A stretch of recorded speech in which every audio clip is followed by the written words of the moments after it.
धूमिल, जिन्हें हिंदी कविता का एंग्री यंग मैन कहा जाता है। सुदामा पांडे। धूमिल का जन्म 9 नवंबर 1936 को वाराणसी, उत्तर प्रदेश में हुआ। धूमिल का जन्म साधारण परिवार में हुआ। उन्होंने विद्युत अनुदेशक के रूप में नौकरी की और साथ ही एक से बढ़कर एक कविताओं की रचना करी। धूमिल की कविताएं सामाजिक राजनीतिक व्यंग, आम आदमी की पीड़ा और व्यवस्था के पाखंड पर केंद्रित रही हैं।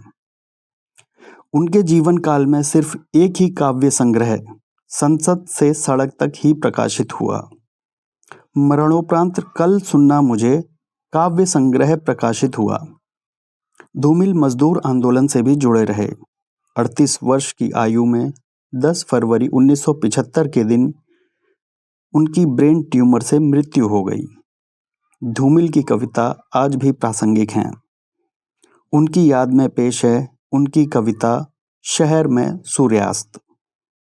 अध जले शब्दों के ढेर में तुम क्या तलाश रहे हो?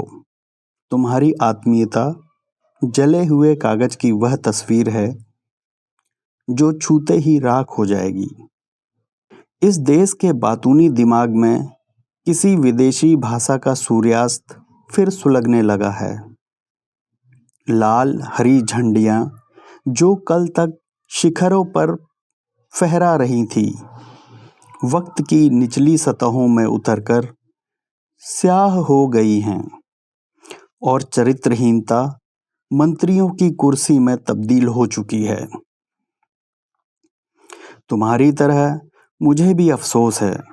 मैंने भी इस देश को एक जवान आदमी की रंगीन इच्छाओं की पूरी गहराई से प्यार किया था, मगर अब अतीत से अपना चेहरा देखने के लिए शीशे की धूल झाड़ना बेकार है।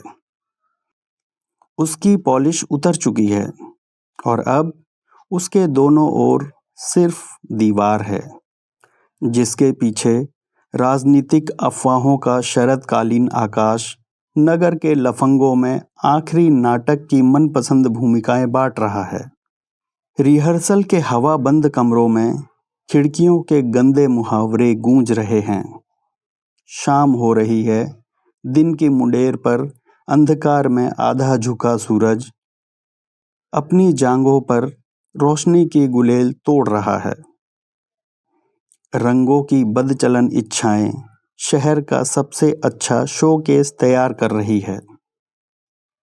उन्होंने जनता और जरायम पेशा औरतों के बीच की सरल रेखा को काटकर स्वास्तिक चिन्ह बना लिया है और हवा में एक चमकदार गोल शब्द फेंक दिया गया है, जनतंत्र, जिसकी रोज सैकड़ों बार हत्या होती है और हर बार वह भेड़ियों की जुबान पर जिंदा है।